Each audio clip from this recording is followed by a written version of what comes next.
मैया बहुत पीड़ा हो रही है मैया। हाँ नन्ना, तू घर चल, मैं तुझे औषधि लगा दूंगी। हल्दी का लेप लगाऊंगी ना, झट से ठीक हो जाएगा। चल चल।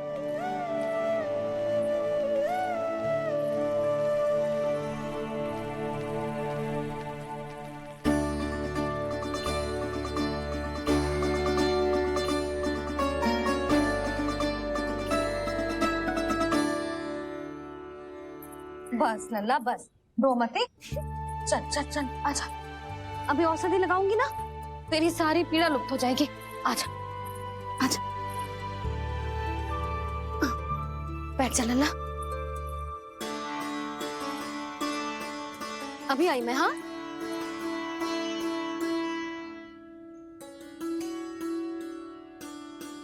मैया।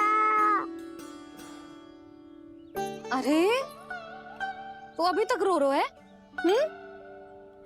क्या कह रही थी सारी गोपियां? बता।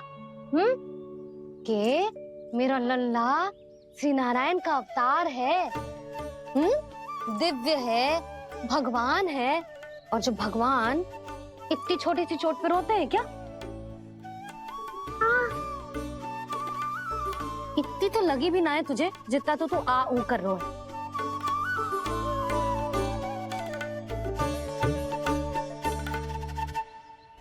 आओ ना करूंगो, आप ऐसा दुलार थोड़ी करोगी। ओहो, वृंदावन का गौपालक जो इतनी छोटी सी चोट पे रोता है ना,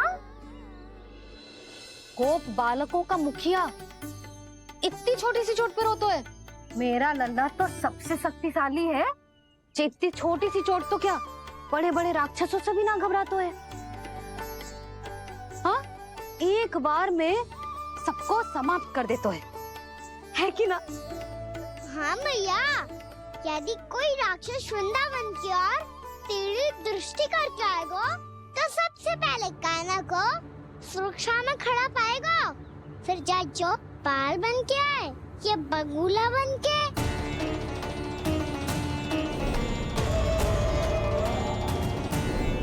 ना लल्ला, सोचो भी मती, वृंदावन की सुरक्षा करना तेरा दायित्व ना है। तुझे और कोई संकट का सामना करने की आवश्यकता ना है। अभी तो मेरी पीड़िता का हरण कर रही थी, अचानक से क्या हो गया मैया को? कोई आवश्यकता ना है तुझे ऐसे संकटों का सामना करने की। आने दे आज तेरे बाबा को, सीधा सीधा बोल दूंगी। बहुत हो गए उनके तर्क वितर्क। मेरा फूल सा लल्ला वन में अकेले गौचारण के लिए ना जाएगो।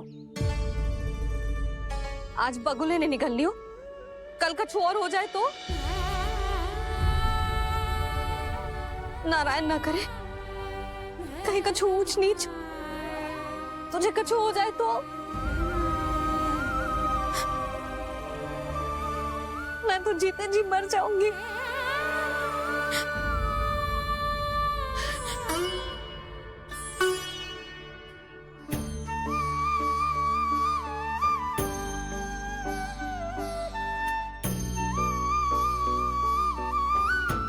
वीर लल्ला की वीर मैया इतनी सी बात तो रोती है क्या?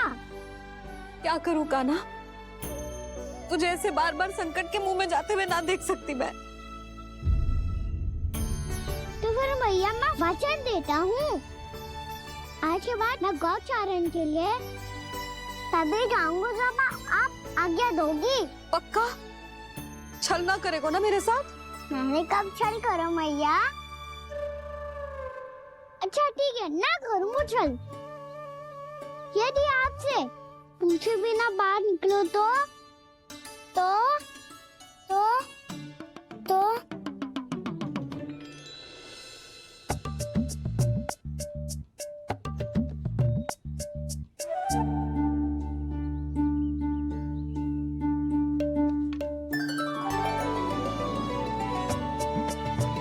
ये रही आपकी छड़ी और ये रही मेरी पीठ। चेक देना तापर तोड़। ठीक है, जब तूने अपना दंड निर्धारित कर ही लियो है तो सोच ले अब अगर तूने मेरी बात ना मानी तो तोड़ तोड़ छड़ी पड़ेगी, समझ आई?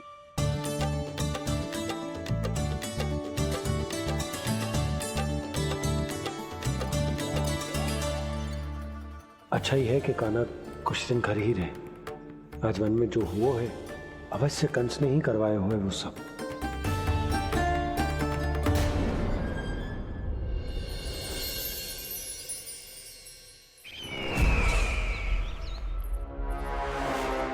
आपका ये धनुष तो सबसे अधिक शक्तिशाली था महाराज, ये कैसे टूट गया? कहीं ये बकासुर की पराजय का संकेत तो?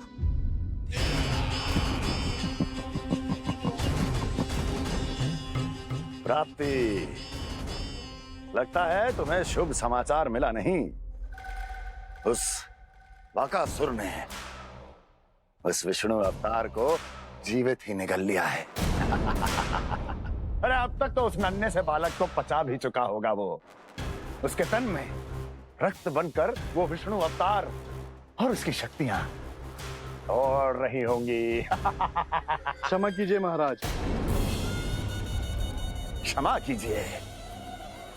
इस अशुभ से मुख से शुभ समाचार आने दो। माथे के बल को ढीला करो, चेहरे पर मुस्कान लाओ और कहो, महाराज, वृंदावन में मातम फैल चुका है।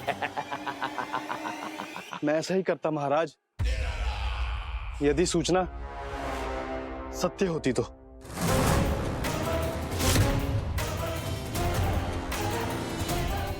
कहना क्या चाहते हो?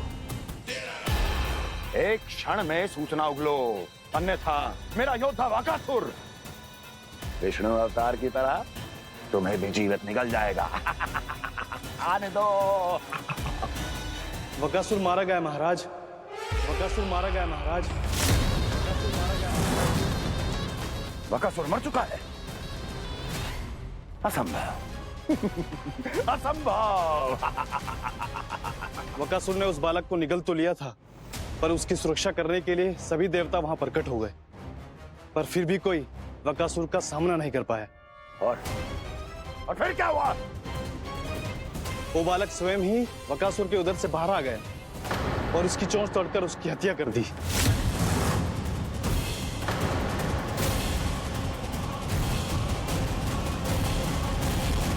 वन में बकासुर की चोंच टूट गई और यहाँ आपका ये धनुष।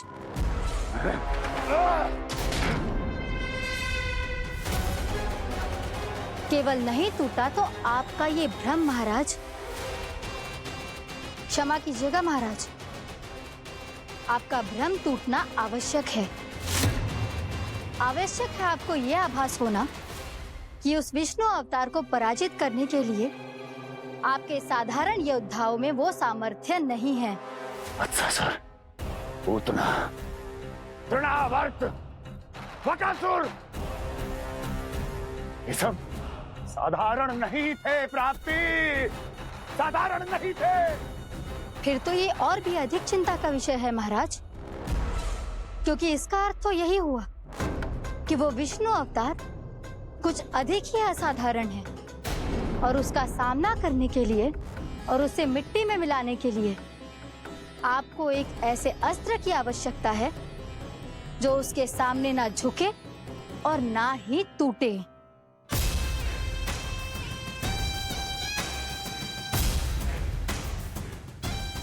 तो फिर मैं ऐसा ही असत्र ढूंढूंगा, चाहे आकाश पाताल एक क्यों ना करना पड़े मुझे, 10 दिशाएं 14 भुवन क्यों ना नापने पड़े मुझे। मैं उस असतर को अवश्य ढूंढ निकालूंगा जो उस विष्णु अवतार के प्राणों की डोरी इस धनुष की तरह तोड़ सके।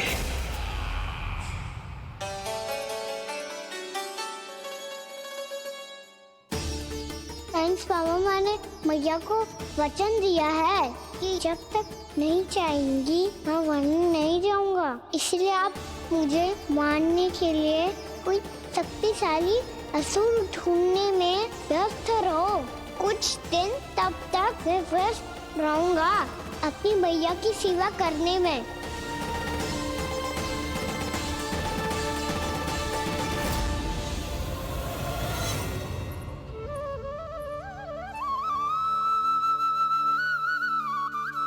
लो मैया, तुलसी जी को चढ़ाने के लिए जल।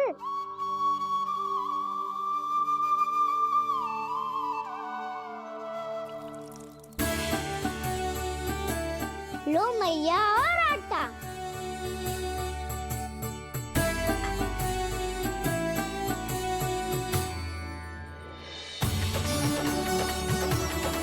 लो मैया, बेलन।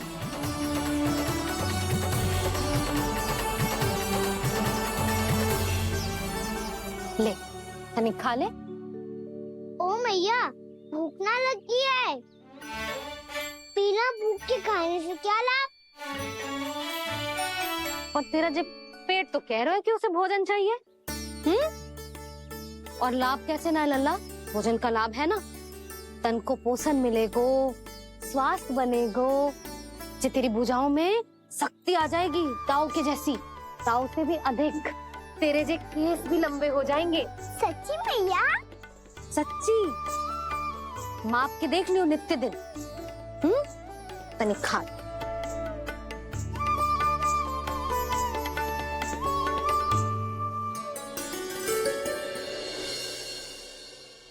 मान के मैया का कहना, छक के भोजन खाते हैं, नित्य मापते भुजा केश, पर ज्यो का त्यों ही पाते हैं।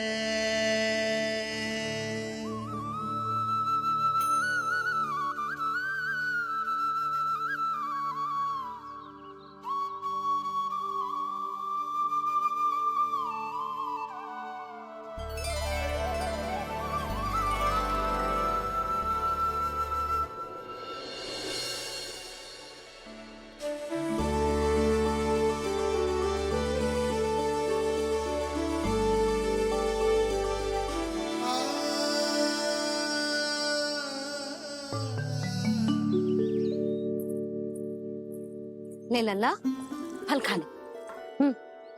ना, मुझे ना खाने फल वल। क्यों? लंबे केस और शक्तिशाली भुजाएं ना चाहिए? व्यर्थ है ये सब। पिछले 10 दिनों से देख रहा हूँ, ना केस लंबे हुए हैं, ना भुजाएं शक्तिशाली बनी है। 10 दिन में का चुनाव होने वाला। 10 सप्ताह ऐसे खाएगो ना, तब जाके कछु बदलाव दिखेगो। समझ आई? चल अब खा ले। वैसे भी मुझे बहुत सारी तैयारियां करनी है आज। इसीलिए भैया, एकादशी के व्रत के लिए लल्ला। सुनो जी, सारी सामग्री आ गई? हाँ, तुमने जो कही थी सब ले आए हूँ।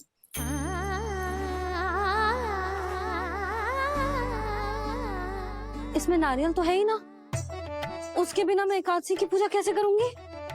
यशोदा, मैंने भोला से कह दिया, वो लेकर आते ही होगो। घबराओ मत। कैसे ना घबराओ जी, आपको पता है ना एकादशी का व्रत मेरे लिए कितना महत्वपूर्ण है। पतो है। अरे इसमें तो दिए भी ना है। दिए ना है? अब मैं अभी लेकर आता हूँ। आप रहने दो, मैं ही लेके आती हूँ। भक्त भोला राम के यहाँ से है। भक्त भोला राम? मेरा अर्थ है कुमार भोला यहाँ के यहाँ से। हाँ हाँ, वो ही।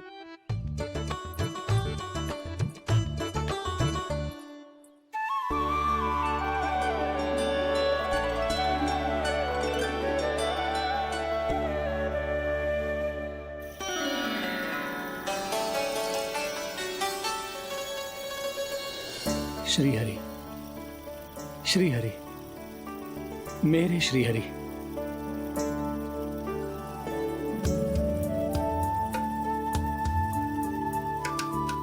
मेरे श्री हरि। भोला राम, मेरी मटकी तैयार है। मेरे श्री हरि। मेरे श्री हरि।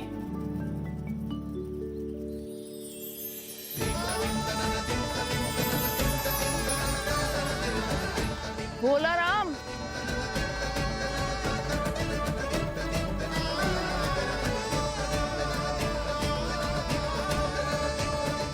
भोला काका, ओ भोला काका,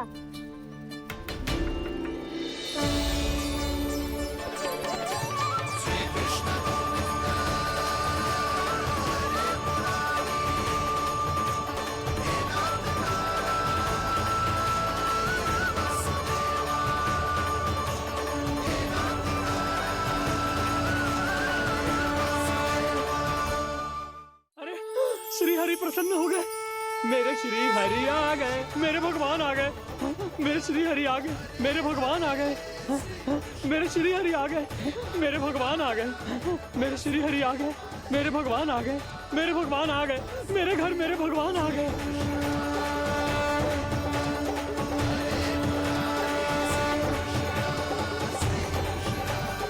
मेरे घर आ गए, मेरे श्री हरि आ गए, हाँ मेरे श्री हरि आ गए।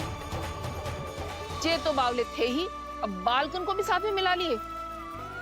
उज्जवल क्या कर रहा है? अरे ठहर जा भोला।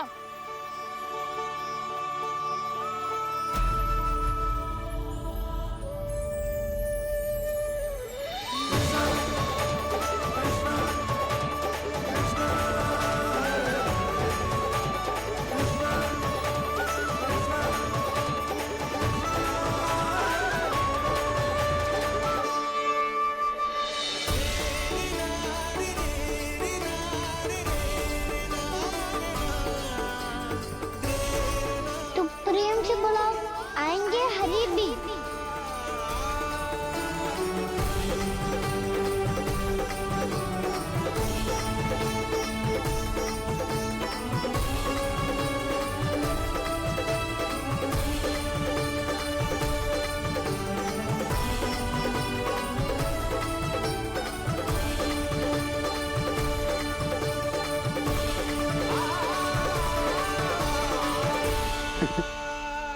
क्या वो गाना? किसकी धुन में झूम रहा तू? निर्मल निशा भक्ति की धुन में।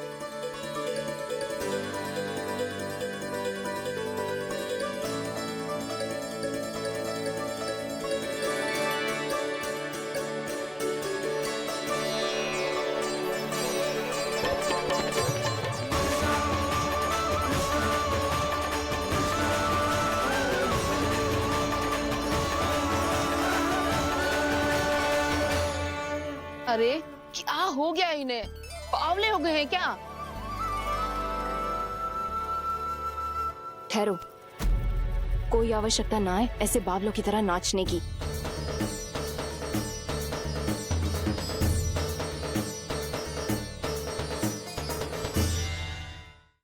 जे बावले ना है मौसी, भक्ति में रम गए हैं। बस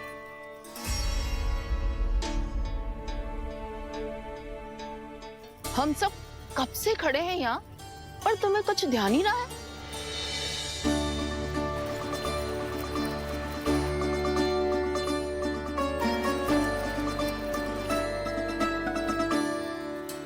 नाच गाने में ऐसे मगन हुए कि हमें देखा भी ना। मुझे नाचते हुए देख मेरे श्री हरि को इतना आनंद आ रहा था कि मैं अपने आप को रोक नहीं सका। और वैसे भी मेरे जन्म का एकमात्र उद्देश्य है श्री हरि की सेवा करना, श्री हरि को प्रसन्न करना।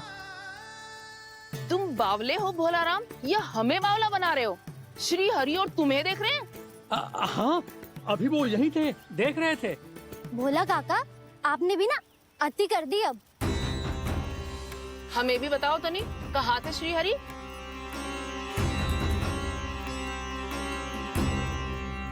ना जाने अपना उपहास करवाने में क्या आनंद आता है इन्हें। देखो, अब तुम सच मानो या झूठ, लेकिन हमरे श्री हरि यहीं थे, इसी चाक पर अभी। हाँ, लो सुन लो इस मूर्ख की बात। श्री हरि को और कोई स्थान ना मिलो जो इसके मिट्टी के चाक पे आकर बैठेंगे। श्री हरि को और कोई स्थान ना मिलो जो इसके मिट्टी के चाक पे आकर बैठेंगे। श्री हरि को और कोई स्थान ना मिलो जो इसके मिट्टी के चाक पे आकर बैठेंगे। जैसी मैया भैंसो ही लल्ला, दोनों का कुछ पता ही ना चलतो। कब किस बात पर प्रसन्न हो जाए और किस बात पर रुष्ट। अरे मैं भला असत्य क्यों बोलूंगा? अभी अभी यही थे श्रीहरि। हाँ,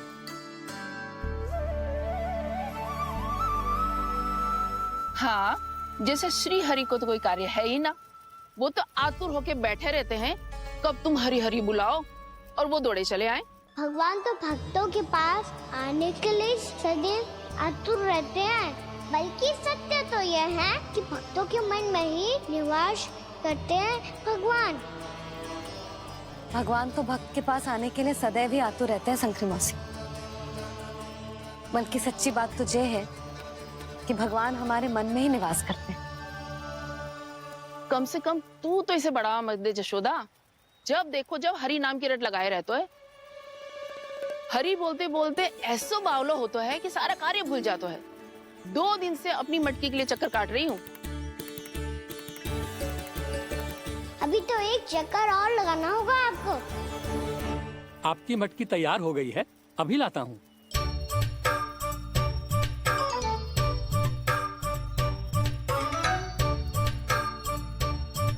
लो जी मटकी।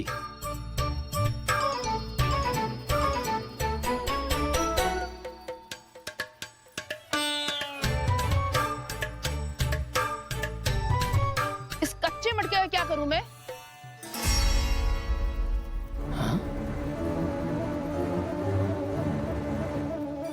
पर इसे तो मैंने भट्टी में पकाया था। अब तू ही देख ले कितना ध्यान रहता है इस कार्य पे। और कह तो है कि श्री हरि आते हैं इससे मिलने।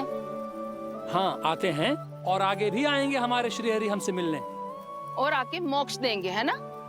मांगूंगा तो मोक्ष भी दे देंगे, मांगूंगा तो मोक्ष भी दे देंगे, मांगूंगा तो मोक्ष भी दे देंगे। अभी तो ये बता कि तू मुझे मेरी मटकी कब देगो? और मेरी मांग कब पूरी करोगे भोला राम जी?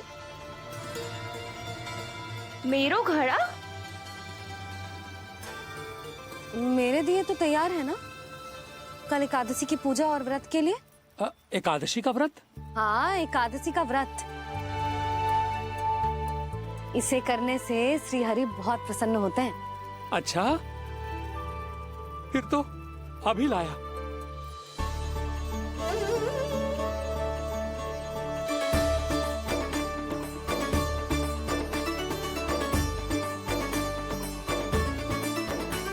लो जी आपके दिए।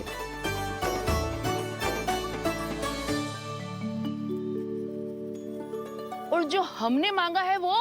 बाकी सब शेष द्वादशी के दिन मिलेगा, क्योंकि कल मैं भी एकादशी का व्रत रखूंगा, क्योंकि कल मैं भी एकादशी का व्रत रखूंगा, क्योंकि कल मैं भी एकादशी का व्रत रखूंगा।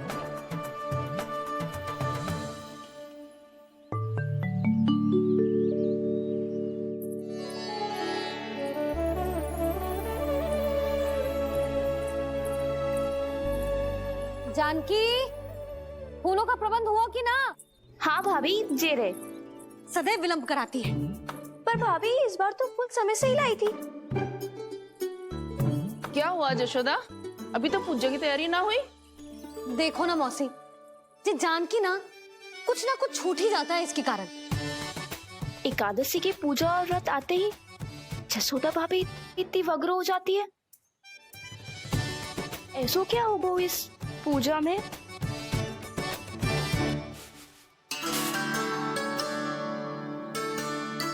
ये थाली में रोली चंदन रखने से, दिया जलाने से के होगो?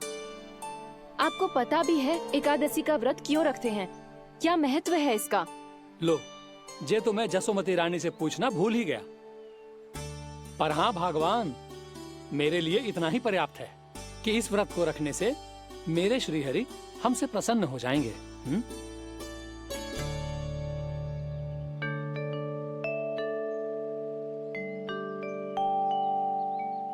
नारायण ही जाने ऐसे कैसे पूजा करते हैं जे श्री हरि की एक मूर्ति तक ना है इनके पास।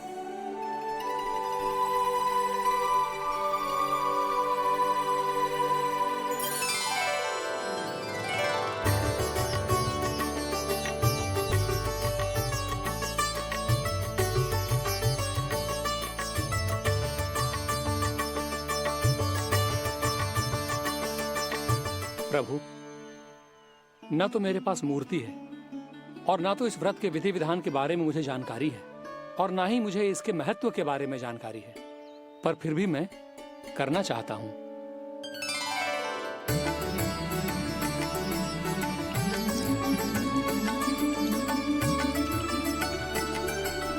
इसीलिए मैं दृढ़ संकल्प लेता हूं,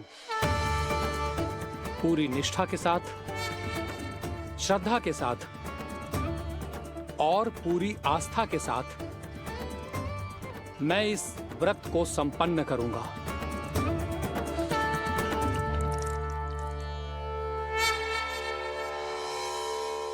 हम संकल्प लेते हैं कि एकादशी के व्रत को पूरी निष्ठा के साथ संपन्न करेंगे।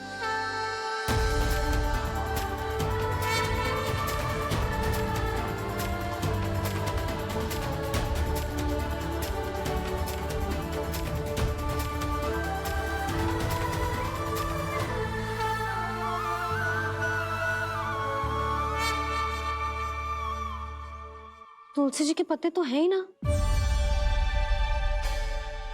श्री नारायण को तुलसी जी के पत्ते के बिना भोग ना चढ़तो है। जानकी, तुलसी के पत्ते कहाँ हैं? भाभी, मैं तो कब से यही पूछना चाह रही थी कि तुलसी के पत्ते लाऊं क्या, पर आप तो व्यस्त थी ना। तुझे कितनी बार समझाओ है ना, यदि तेरे कछु करने से किसी और की कोई हानि ना हो रही हो या किसी के अच्छे कार्य में सहायता हो रही हो तो मुझसे आज्ञा लेने की आवश्यकता ना है। समझ गई भाभी, आगे से जाना उनको।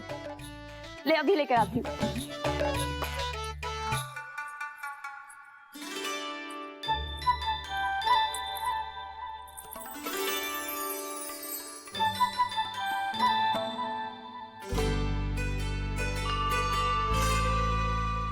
ताऊ, आपने पहले ये व्रत करो है?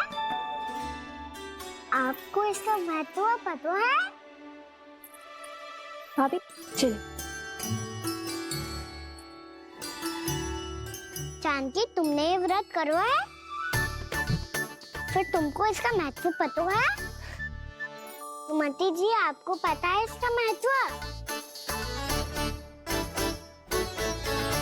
कान्हा, क्यों तंग कर रहा है सबको? मैया, सबने करो ये व्रत, मुझे भी करना है।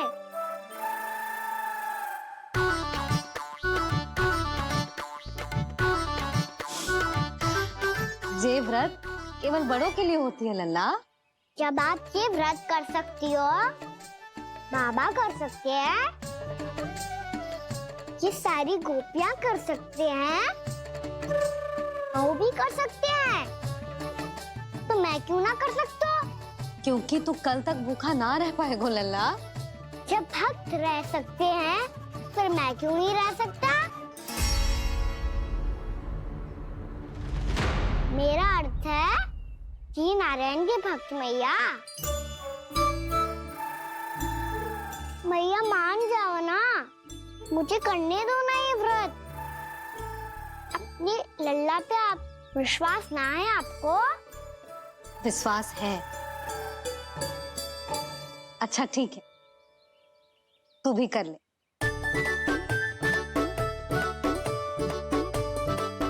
पर मैया, व्रत की कथा तो सुनाओ, मैं तो अबध हूँ ना। मुझे कैसा पता चलेगा कि ये व्रत करते क्यों हैं?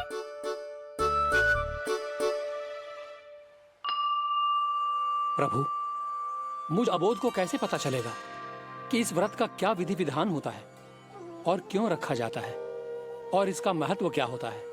मुझे तो आप ही बता सकते हैं प्रभु। जब व्रत कर रहे हैं तब उसका महत्व भी पता होना चाहिए ना। बताओ ना मैया, क्यों रखते एकादशी का व्रत? इसके लिए तो तुझे एकादशी की कथा सुननी होगी। सुनेगो ना?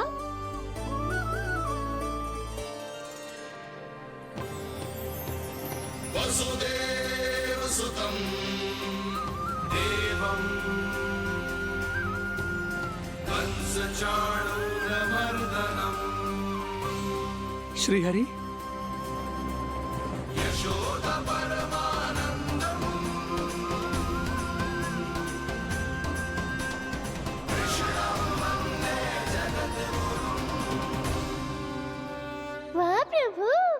अपने भक्तों को एकादशी व्रत का महत्व समझाने का अच्छा उपाय खोज निकाला है आपने।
अब सब जन एकादशी के व्रत की कथा ध्यान से सुनना, तभी जे व्रत पूरा माना जाएगा।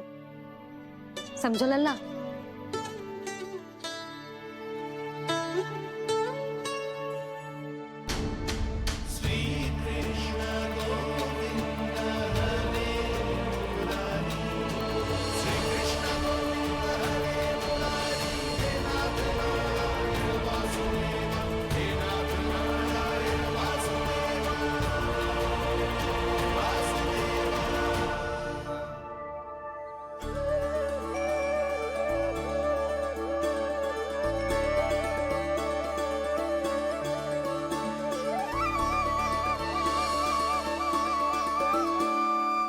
सतयुग में चंद्रावती नाम के नगर में मूरा नाम का एक असुर राज्य करता था।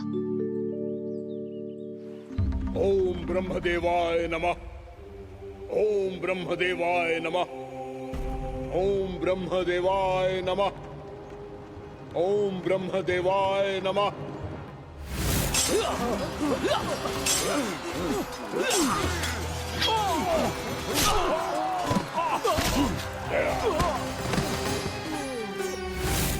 ओम ब्रह्मदेवाय नमः। ओम ब्रह्मदेवाय नमः। जब उसने देवताओं के हाथों असुरों की पराजय देखी, तब वो वरदान पाने के उद्देश्य से ब्रह्मा जी की तपस्या करने चला गया।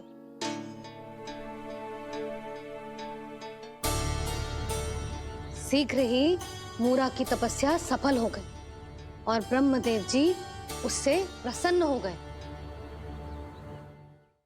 ओम ब्रह्मदेवाय नमः। ओम ब्रह्मदेवाय नमः। ओम ब्रह्मदेवाय नमः। ओम ब्रह्मदेवाय नमः। ओम ब्रह्मदेवाय नमः। ओम ब्रह्मदेवाय नमः। ओम ब्रह्मदेवाय नमः। ओम ब्रह्मदेवाय नमः।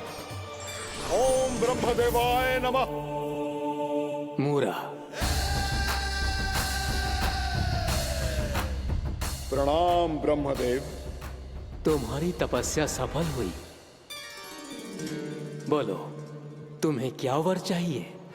सृष्टि के रचयिता ब्रह्मदेव, कृपया मुझे ऐसा वरदान दीजिए जिसकी सहायता से मैं त्रिलोकी विजयी बन जाऊं और कोई देवता मुझे पराजित ना कर सके। यहाँ तक कि देवताओं के रक्षक, सृष्टि के संचालक भगवान श्री विष्णु के लिए भी मैं अपराजय रहूं। तथास्तु, तथास्तु, तथास्तु। प्रणाम ब्रह्मदेव।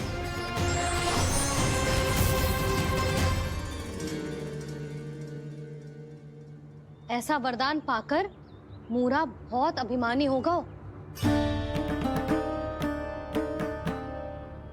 यक्षों, किन्नरों, यहाँ तक कि देवताओं को भी युद्ध के लिए ललकारने लगा, पर किसी ने भी उसकी ललकार को स्वीकार ना करो,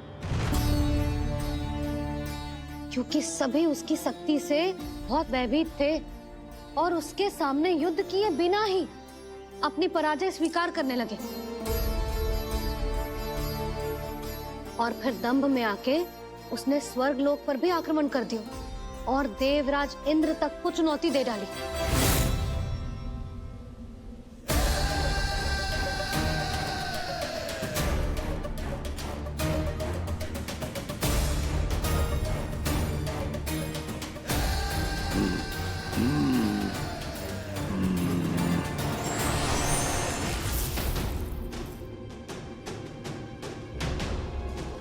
मैं प्रतीक्षा कर रहा हूं देवराज, क्या उत्तर है तुम्हारा? मुझसे युद्ध करोगे या फिर बिना लड़े ही पराजय स्वीकार कर मेरे अधीन हो जाओगे और सौंप दोगे मुझे अपना ये स्वर्ग लोक? सारी शक्ति तुम्हारे मुख में है या कुछ बाहुबल भी है तुम्हारे पास? मैं तुम्हारी चुनौती स्वीकार करता हूं मूरा, मैं तुम्हारी चुनौती स्वीकार करता हूं मूरा।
खैरिए देवगण, असुर राज मूरा को ब्रह्मदेव का आशीर्वाद प्राप्त है।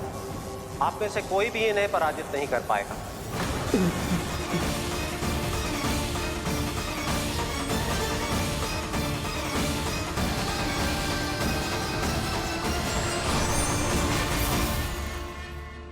एक अवसर और देता हूं देवराज, युद्ध या अधीनता,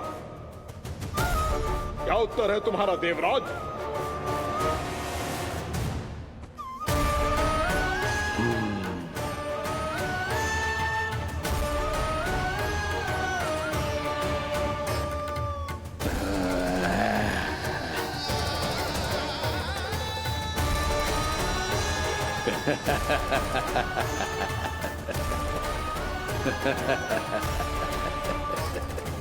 इंद्र और सभी देवताओं ने मूरा के आतंक में आके उससे भयभीत होके अपना सिंहासन छोड़ दियो।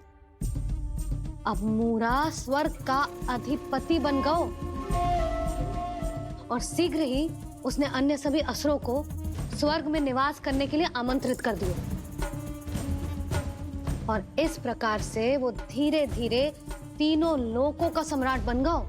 उसे किसी ने रोका नहीं मैया। ना लल्ला, इतना साहस किसी में था ही ना। और फिर जे निश्चित करने के लिए कि भविष्य में किसी और असुर की मृत्यु ना हो, वो यमराज पे भी विजय प्राप्त करने के लिए यमलोक की ओर प्रस्थान कर दियो। वो तो अपने आप को और सभी असुरों को अमर बनाना चाहता था। पर देवता और यमराज भी उसकी जो योजना समझ गए थे, इसीलिए उसके आने से पहले ही सारे देवताओं ने श्री नारायण से सहायता के लिए गुहार लगाई।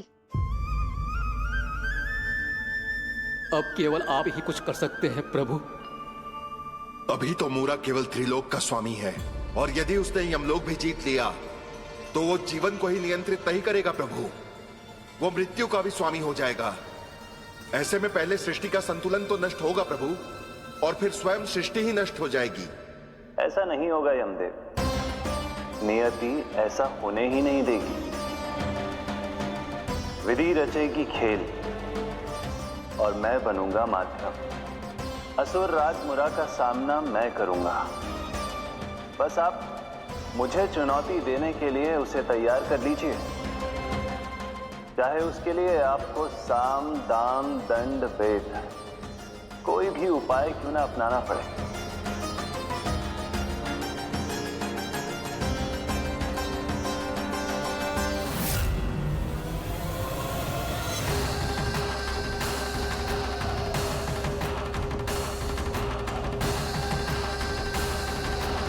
आप तो मेरी प्रतीक्षा में पहले से ही खड़े हैं यमदेव। तब तो आपने मेरी चुनौती के बारे में भी सुना ही होगा। कहिए, क्या उत्तर है आपका? मेरा स्वागत करके अपना राज्य त्यागेंगे या मेरा सामना करके अपने प्राण? असुर राज मुरा का सामना मैं करूंगा। बस आप मुझे चुनौती देने के लिए उसे तैयार कर लीजिए, चाहे उसके लिए आपको साम दाम दंड भेद कोई भी उपाय क्यों ना अपनाना पड़े।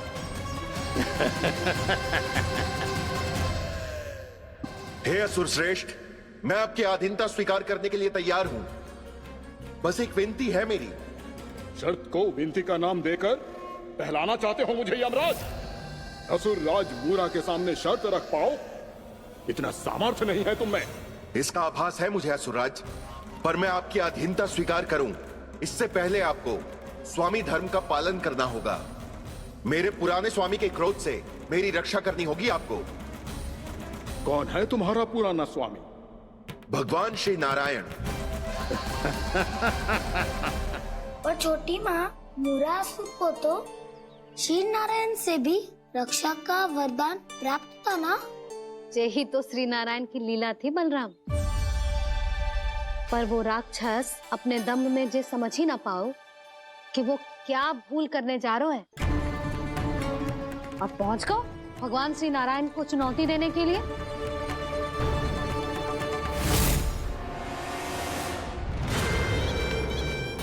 वहीं ठहर जाओ असुर राज मुरा।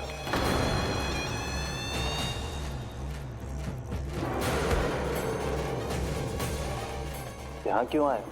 आपको पराजित करने और ये वैकुंठ जीतने,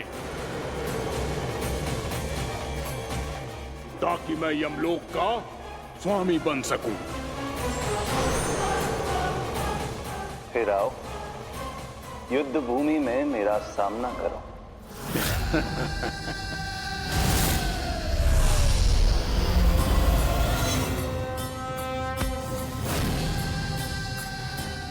ये नहीं जानते कि इनसे ना हारने का वरदान तो मैं पहले ही प्राप्त कर चुका हूँ।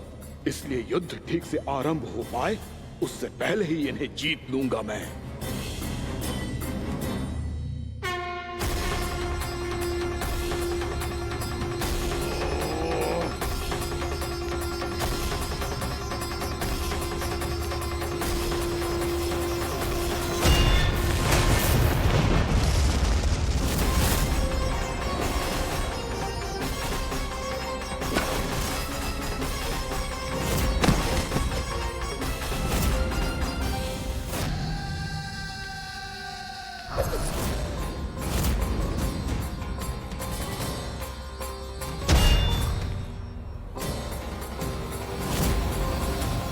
और इस प्रकार जे युद्ध वर्षों वर्षों तक चलता रहो।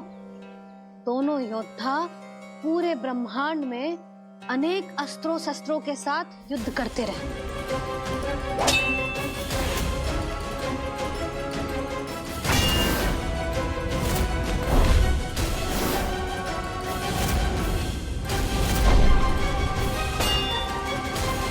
फिर क्या हुआ मैया?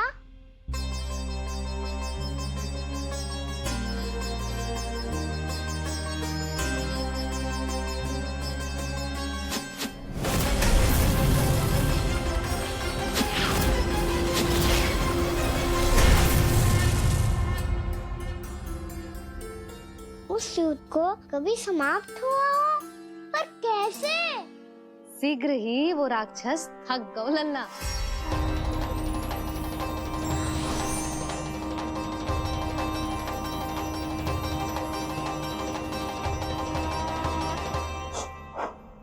खड़े खड़े देख क्या रहे हैं नारायण? आक्रमण कीजिए, वध कर दीजिए मेरा।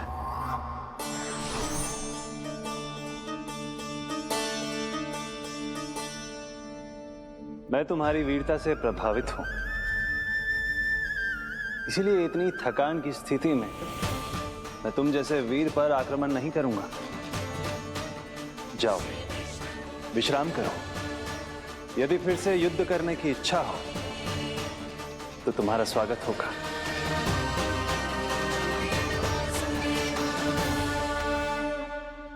जे कह के श्री नारायण बद्रिका आश्रम चले गए और वहां हिमवत नाम की एक कंदरा में ध्यान लगा के बैठ गए। उधर वो राक्षस विश्राम करने लगो। अनेकों दिन बीत गए और अब वो राक्षस मूरा फिर से स्वस्थ होके बलवान हो गया था। उसने अपनी सारी शक्ति फिर से प्राप्त कर ली थी। श्री नारायण ने उस पर दया करी थी, पर वो फिर से श्री नारायण को छलने को तैयार होगा।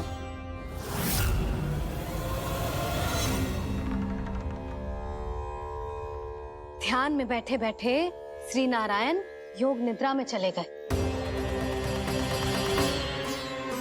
पर दुष्ट मूरा इसी अवसर का लाभ उठा के उनकी कंदरा में घुस आयो ताकि वो सोते हुए श्री नारायण पे आक्रमण कर सके।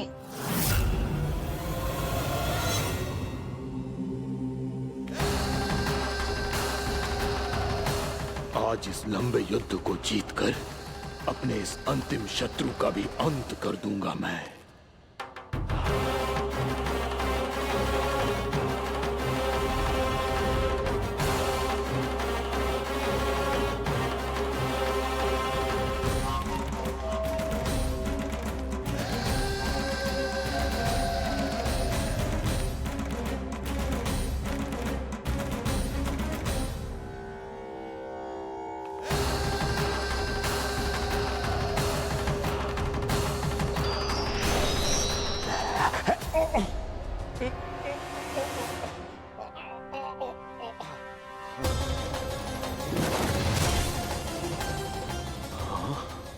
दुष्ट राक्षस,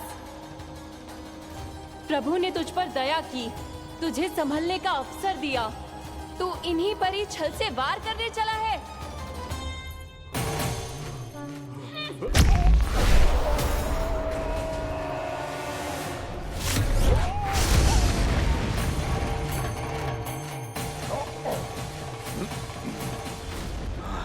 मैं अजय हूँ, मुझे कोई पराजित नहीं कर सकता। ब्रह्मा का वरदान है मुझे। तूने नारायण से अपराजय होने का वरदान मांगा था मूर्ख, उनकी शक्ति से नहीं। ध्यान से देख, मैं तेरी मृत्यु हूँ, मृत्यु।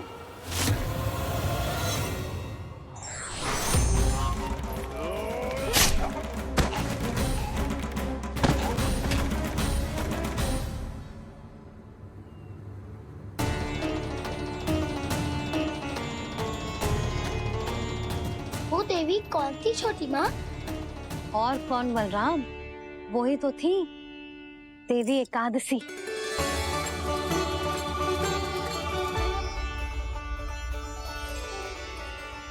मुझे क्षमा कीजिए प्रभु, आपकी आज्ञा के बिना ही युद्ध करके आपके शत्रु को मृत्यु के घाट उतार दिया। क्षमा नहीं, आपकी तो प्रशंसा होनी चाहिए देवी। असुर राज को मारकर आपने सभी देवताओं को मुक्त करवाया है। इस पापी के अहंकार से तीनों लोकों की रक्षा की है आपने। आप एकादशी की तिथि पर मेरी एकादश इंद्रियों से उत्पन्न हुई हैं। इसीलिए मेरे सभी भक्त आपको उत्पन्न एकादशी के नाम से जानेंगे। सभी तिथियों में आपका स्थान सर्वश्रेष्ठ होगा। जिस तरह आपने राक्षस के आक्रमण से मेरी रक्षा की है, उसी प्रकार एकादशी के दिन व्रत करके जो भी भक्त आपकी कथा सुनेगा, मैं स्वयं उसकी रक्षा करूंगा। जो आपकी पूजा करेगा उसे मेरी विशेष कृपा प्राप्त होगी और उसके साथ साथ उसे मिलेगा धन, सिद्धि और मोक्ष।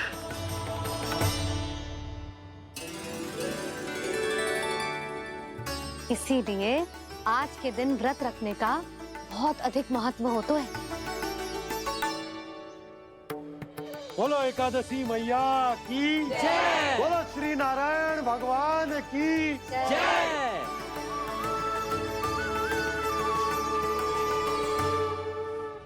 प्रभु की कृपा से एकादशी का महत्व भी पता चल गो और मेरा व्रत भी सफल होगा। अभी नहीं भूला रहा, एकादशी का व्रत पूरी तरह तभी सफल होता है जब द्वादशी के दिन उसे पूरा किया जाता है।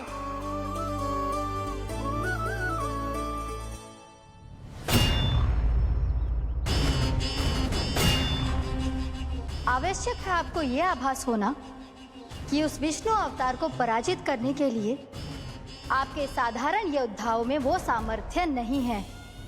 वो विष्णु अवतार कुछ अधिक ही असाधारण है।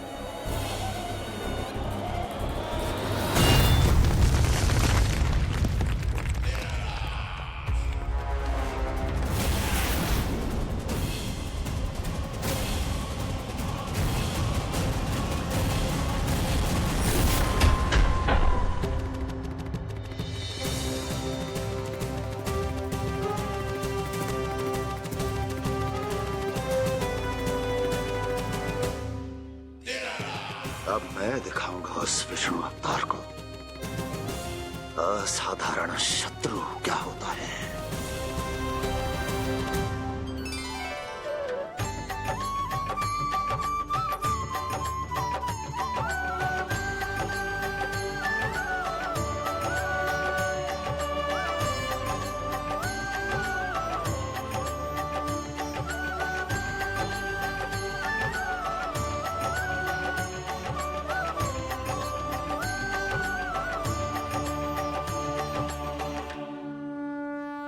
मामा अधीर हो रहे हैं, पर मैया ने मुझे अभी तक बाहर जाने की आज्ञा नहीं दी है। अभी उन्हें किसी और राक्षस को यहाँ भेजने से रोकने के लिए मुझे कुछ करना होगा।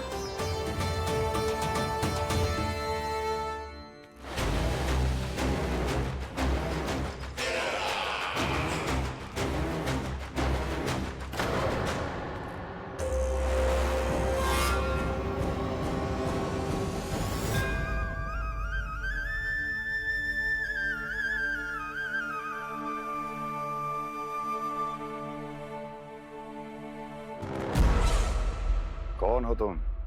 बचपन से ही मुझे मारने का सपना देख रहे हैं, फिर मुझे ही नहीं पहचानते।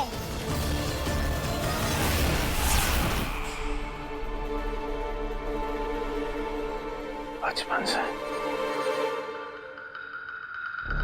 विष्णु अवतार। कोई कान्हा बुलाता है तो कोई मुरलीधर पुकारता है, कोई माखन चोर कहता है, कोई कहता है चिच्चोर। पर विष्णु अवतार इस नाम से तो बस आप ही मुझे बुलाते हो मामा जी। इतना साहस, ये तो यहाँ आ गया।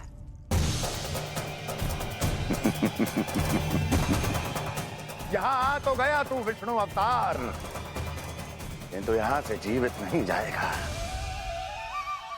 तेरे शीश को तेरे धड़ से अलग कर दूंगा मैं।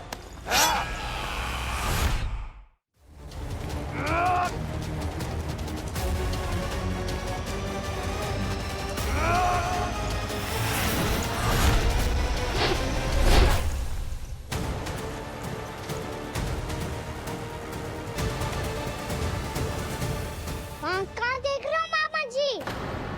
मैं तैयार हूँ।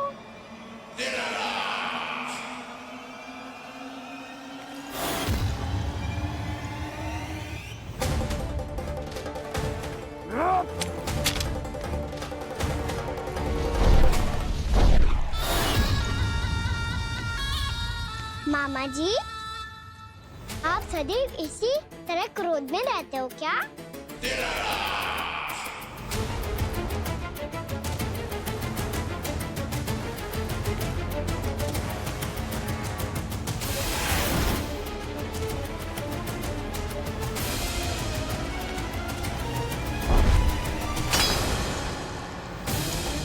छोड़, छोड़ मेरी तलवार को।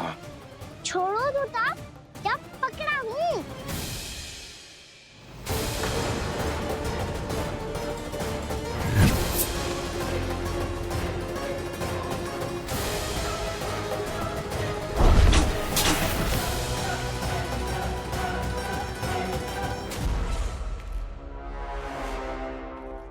मामा जी,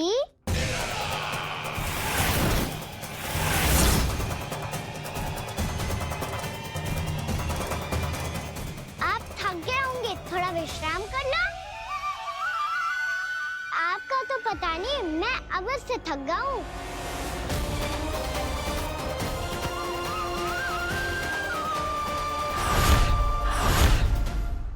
मेरे सिंहासन पर बैठने का तो साहस।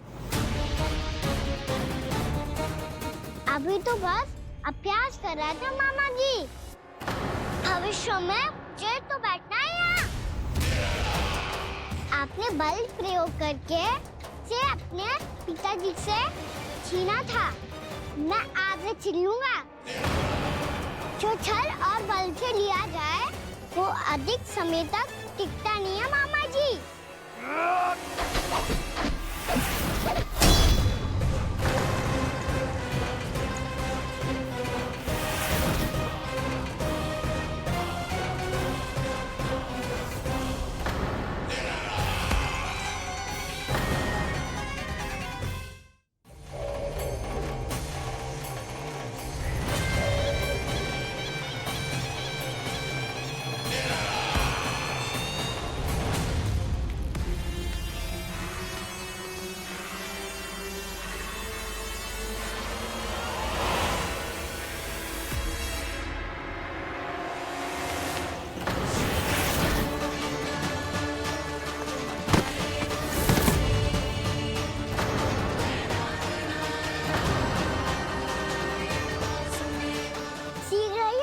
सिंहासन छोड़ना होगा।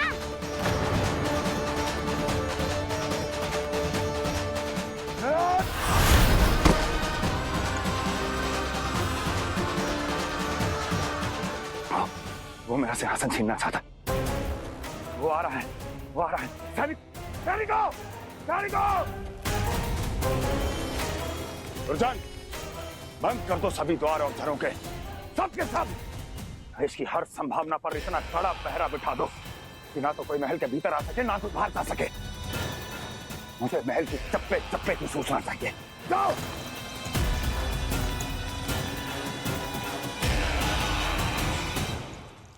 सिंहासन।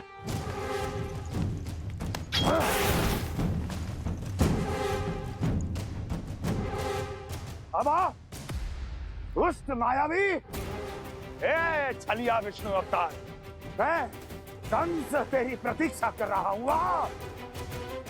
देखता हूँ मेरे सिंहासन पर कैसे बैठता है तू। मुझे तो बस कुछ समय चाहिए था, वो मिल गया। अब करते रहिए आप प्रतीक्षा।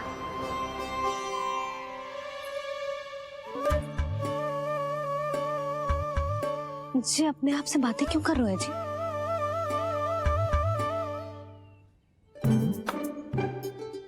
आप मुस्कुरा क्यों रहे हो? ना कछु ना।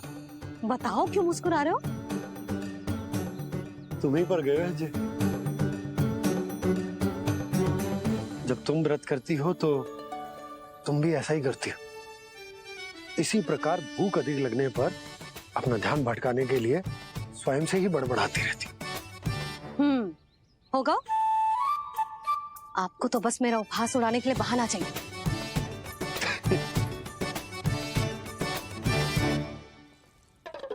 नन्ना, भूख लगी है?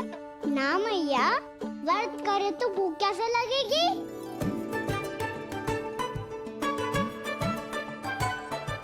यदि लगी हो तो छोटे बालकों को थोड़ी बहुत भूल चूक क्षमा होती है। कछु ना तो फल तो तू खा ही सकते है। अब तो पूरे नियम और विधि विधान से व्रत तोड़ूंगा। कल द्वादशी के सुबह मुहूर्त के अनुसार। ठीक।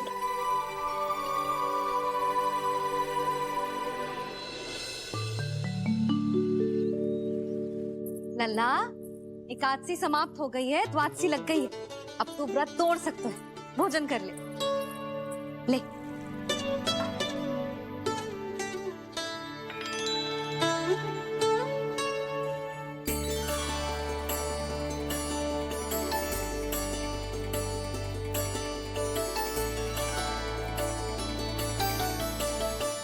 आज तो कार्य कर लीजिएगा। मैं ना चाहती कि सब गांव वाले फिर से आपका उपहास उड़ाएं। अरे इसी क्षण कार्य आरंभ करना आवश्यक ना है, कुछ खा तो लो। कल भी पूरे दिन व्रत में रहे, अब तो कुछ खा लो। ना ना, अभी बिल्कुल भूख ना है। और हाँ भगवान, तुम्हें चिंता करने की आवश्यकता नहीं है। आज मैं किसी को भी 2 शब्द कहने का अवसर नहीं दूंगा। अरे कुछ खाओगे पियोगे नहीं तो कैसे रहोगे?